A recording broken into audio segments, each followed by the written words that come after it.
ಗುರುಬ್ರಹ್ಮ ಗುರುವಿಷ್ಣು ಗುರುದೇವೋ ಮಹೇಶ್ವರ ಗುರು ಸಾಕ್ಷಾತ್ ಪರಬ್ರಹ್ಮ ತಸ್ಮೈ ಶ್ರೀ ಗುರುವೇ ನಮಃ.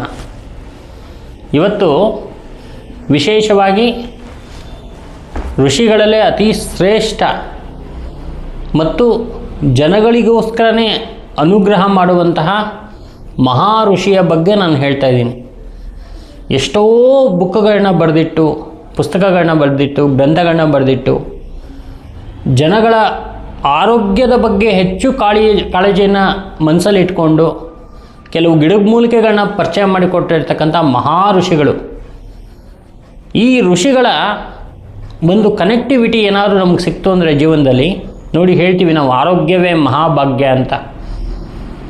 ಒಂದು ವಿಶೇಷವಾಗಿರ್ತಕ್ಕಂಥ ಆರೋಗ್ಯದಲ್ಲಿ ಅಭಿವೃದ್ಧಿ ಅನುಕೂಲ ಅಂತಕ್ಕಂಥದ್ದು ಸಿಗುತ್ತೆ. ಸೊ ಈ ಒಂದು ತಂತ್ರವನ್ನು, ಋಷಿಗಳ ಒಂದು ಮಂತ್ರವನ್ನು ಮತ್ತು ನೀವು ಮಾಡುವಂಥ ಈ ಒಂದು ಪ್ರಯೋಗವನ್ನು ಕರೆಕ್ಟಾಗಿ ಮಾಡ್ಕೊಂಡಿದ್ದಾದರೆ, ಈ ಋಷಿಗಳ ಕನೆಕ್ಟಿವಿಟಿ ಏನಾದರೂ ನಿಮ್ಗೆ ಸಿಗ್ಬಿಡ್ತು ಅಂತ ಹೇಳಿದ್ರೆ ಜೀವನದಲ್ಲಿ ಇನ್ನೇನು ಬೇಕಾಗಿಲ್ಲ. ಯಾಕಂದರೆ ದೊಡ್ಡವರು ಹೇಳ್ತಾರೆ, ಗುರು ಹಿಂದೆ ಇರಬೇಕು, ಗುರಿ ಮುಂದೆ ಇರಬೇಕು ಅಂತ. ದೇವನೊಲಿದರೂ ಪರವಾಗಿಲ್ಲ, ಗುರು ನಮ್ಗೆ ಒಲಿಬೇಕು ಅಂತ ಹೇಳ್ತಾರೆ. ಗುರುವಿನ ಒಂದು ಅನುಗ್ರಹ ಅಂತಕ್ಕಂಥದ್ದು ತುಂಬ ಇಂಪಾರ್ಟೆಂಟ್. ಆ ಒಂದು ಅನುಗ್ರಹವನ್ನು ನಾವು ತಗೊಂಡಾಗ ನಮ್ಮ ಜೀವನದಲ್ಲಿ ನಾವು ಏನೋ ಒಂದು ದೊಡ್ಡ ಸಾರ್ಥಕತೆ ಮತ್ತು ಅನುಕೂಲವನ್ನು ಪಡ್ಕೋತೀವಿ. ಹೀಗಿರಬೇಕಾದ್ರೆ ಇದು ಯಾವ ಋಷಿಗಳಿವರು, ಇಷ್ಟೊಂದು ದೊಡ್ಡ ಮಹರ್ಷಿಗಳು ಯಾರು ಅಂತಕ್ಕಂಥ ವಿಚಾರ ಬಂದಾಗ ಅಗಸ್ತ್ಯ ಮಹರ್ಷಿಗಳು ಅಂತ ನಾವು ಈ ಒಂದು ಋಷಿಗಳ ಬಗ್ಗೆ ಹೆಮ್ಮೆಯಾಗಿ ಹೇಳ್ಕೋಬೋದು. ಯಾಕಂದರೆ ಇವತ್ತು ಎಷ್ಟೋ ಆಯುರ್ವೇದಿಕ ತಾಂತ್ರಿಕ ಗ್ರಂಥಗಳನ್ನ ಬರೆದಿಟ್ಟಿರ್ತಕ್ಕಂಥ ಮಹಾನೀಯರು ಅಗಸ್ತ್ಯ ಮಹರ್ಷಿಗಳು. ಇವತ್ತಿಗೂ ಕೂಡ ವಿಶೇಷವಾಗಿ ನಮ್ಮ ಕಣ್ಣಿಗೆ ಕಾಣಿಸ್ತೇನೆ ಸೂಕ್ಷ್ಮ ರೂಪದಲ್ಲಿ ಈ ವನಗಳಲ್ಲಿ ದೊಡ್ಡ ದೊಡ್ಡ, ಈಗ ನಿಮಗೆ ಹೇಳಬೇಕು ಅಂತ ಹೇಳಿದ್ರೆ ತಿರುವಣ್ಣಾಮಲೈ ಅಂತ ಹೇಳಿ ತಮಿಳುನಾಡಲ್ಲಿರ್ತಕ್ಕಂಥ ಒಂದು ಮಲೆ, ಅಲ್ಲಿ ಅಗಸ್ತ್ಯ ಮುನಿಗಳ ಸಂಚಾರ ಇದೆ. ಮತ್ತು ಇಲ್ಲೇ ನಮ್ಮ ಒಂದು ಬೆಂಗಳೂರಲ್ಲೂ ಕೂಡ ವಿಶೇಷವಾಗಿರ್ತಕ್ಕಂಥ ಅದ್ಭುತ ಸ್ಥಾನಗಳಿದೆ.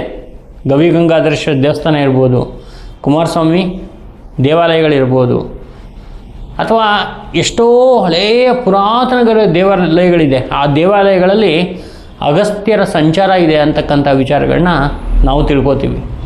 ಇಂತಹ ಅಗಸ್ತ್ಯರ ಒಂದು ವಿಶೇಷವಾಗಿರ್ತಕ್ಕಂಥ ಕನೆಕ್ಟಿವಿಟಿ ನಾವು ಹೆಂಗೆ, ಅವರ ಒಂದು ಸಾನ್ನಿಧ್ಯವನ್ನು ಹೆಂಗೆ ಪಡ್ಕೊಳ್ಳೋದು ಅಂತಕ್ಕಂಥ ವಿಚಾರದಲ್ಲಿ ನೀವು ಏನು ಮಾಡಬೇಕಪ್ಪ, ಯಾವ ತಂತ್ರವನ್ನು ಮಾಡಬೇಕು ಅಂತ ಹೇಳಿದ್ರೆ, ವಿಶೇಷವಾಗಿ ನೀವು ಈ ಅಳಲೆಕಾಯಿ, ತಮಿಳಲ್ಲಿ ಕಡಕ್ಕಾಯಿ ಅಂತ ಹೇಳಿ ಕರಿತೀವಿ, ಅಳಲೆಕಾಯಿ ಅಂತ ಕರಿತೀವಿ.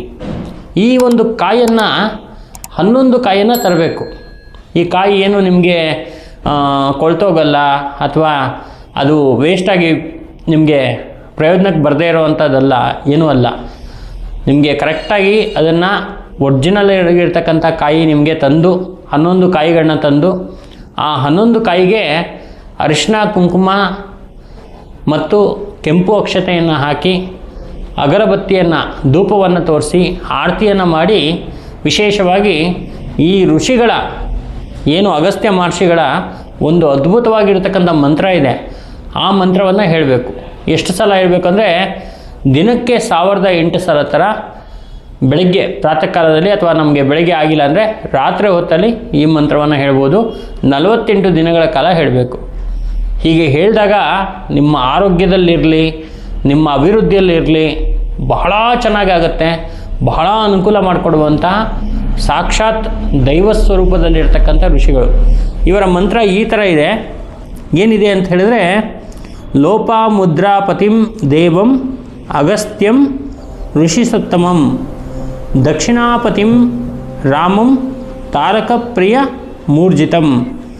ಲೋಪಾಮುದ್ರಾಪತಿಂ ದೇವಂ ಅಗಸ್ತ್ಯಂ ಋಷಿಸತ್ತಮಂ ದಕ್ಷಿಣೀಶಾ ಪತಿಂ ರಾಮಂ ತಾರಕ ಪ್ರಿಯ ಮೂರ್ಜಿತಂ.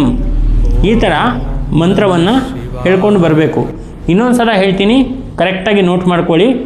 ಲೋಪಾಮುದ್ರಾಪತಿಂ ದೇವಂ ಅಗಸ್ತ್ಯಂ ಋಷಿಸತ್ತಮಂ ದಕ್ಷಿಣಾಶಾಪತಿಂ ರಾಮಂ ತಾರಕ ಪ್ರಿಯ ಮೂರ್ಜಿತಂ ಅಂತಕ್ಕಂಥ ಒಂದು ಅದ್ಭುತ ಮಂತ್ರ. ಈ ಮಂತ್ರವನ್ನು 108 ಸಾರಿ ಹೇಳಿ ಆ ಅಳಲೆಕಾಯಿ ಅಥವಾ ಕಡಕ್ಕಾಯಿಯನ್ನು ನೀವು ಪೂಜೆ ಮಾಡ್ಕೊಂಡು ಬನ್ನಿ. ಈ ಥರ ನೀವು 48 ದಿವಸಗಳ ಆದಮೇಲೆ ಈ ಕಡಕ್ಕಾಯಿನ ಏನು ಮಾಡಬೇಕಂತ ಹೇಳಿದ್ರೆ ಸ್ವಲ್ಪ ಫ್ರೈ ಮಾಡಿ ಅದನ್ನು ಚೆನ್ನಾಗಿ ಮಿಕ್ಸಿಯಲ್ಲೋ ಅಥವಾ ಕುಟ್ಟೋ ಪುಡಿ ಮಾಡಿ ಫುಲ್ ನೈಸ್ ಪುಡಿ ಮಾಡಿ ಇಟ್ಕೊಳ್ಳಿ. ಆ ಪುಡಿಯನ್ನು ರಾತ್ರಿ ಹೊತ್ತಲ್ಲಿ ನೀವು ಊಟ ಆದಮೇಲೂ 1 ಸ್ಪೂನು ಆ ಪುಡಿಯನ್ನು ಹಾಕ್ಕೊಂಡು ನೀರನ್ನು ಕುಡಿಯೋದು ಅಥವಾ ಬಿಸಿ ನೀರಿಗೆ ಅದನ್ನು ಮಿಕ್ಸ್ ಮಾಡಿ ಕುಡಿಯೋದು. ಈ ಥರ ಮಾಡಿಕೊಂಡ್ರೆ ಎಂತಹ ಒಂದು ಕಾಯಿಲೆಗಳಿದ್ರೂ ಕೂಡ ಅದು ನಿವಾರಣೆ ಆಗಿ ವಿಶೇಷವಾಗಿರ್ತಕ್ಕಂಥ ಅನುಕೂಲ ಅಭಿವೃದ್ಧಿ ಆಗುತ್ತೆ. ಬಹಳ ಅದ್ಭುತವಾಗಿರ್ತಕ್ಕಂಥ ಈ ಮಹರ್ಷಿಗಳ ಒಂದು ಅನುಕೂಲ, ಆ ಒಂದು ಎನರ್ಜಿ, ನೀವು ಮಾಡಿರ್ತಕ್ಕಂಥ ಎನರ್ಜಿ ಎಲ್ಲದರಿಂದ ನಿಮಗೆ ವಿಶೇಷವಾಗಿರ್ತಕ್ಕಂಥ ಫಲ ಸಿಗುತ್ತೆ. ಇದು ಅಗಸ್ತ್ಯ ಮಹರ್ಷಿಗಳ ಒಂದು ಅದ್ಭುತವಾಗಿರ್ತಕ್ಕಂಥ ಮಂತ್ರ. ಈ ಮಂತ್ರವನ್ನು ಬರೆದಿಟ್ಕೊಳ್ಳಿ ಅಥವಾ ವಿಡಿಯೋವನ್ನು ಮತ್ತೆ ರಿಪೀಟ್ ಮಾಡಿ ನೋಡಿ. ನಿಮಗೆ ಸಂಪೂರ್ಣವಾಗಿರ್ತಕ್ಕಂಥ ಸರಿಯಾಗಿರ್ತಕ್ಕಂಥ ಮಂತ್ರವನ್ನು ನೋಡಿಕೊಂಡು ಈ ಮಂತ್ರವನ್ನು ನೀವು ಮಾಡ್ಕೊಳ್ಳೋದ್ರಿಂದ ಒಂದಷ್ಟು ಅನುಕೂಲ ಅಭಿವೃದ್ಧಿ ಅಂತಕ್ಕಂಥದ್ದಾಗುತ್ತೆ. ಈ ಒಂದು ವಿಡಿಯೋ ನಿಮ್ಗೆ ಇಷ್ಟ ಆದರೆ ಲೈಕ್ ಮಾಡಿ, ಶೇರ್ ಮಾಡಿ, ಸಬ್ಸ್ಕ್ರೈಬ್ ಮಾಡಿಕೊಳ್ಳಿ. ನಮಸ್ಕಾರ.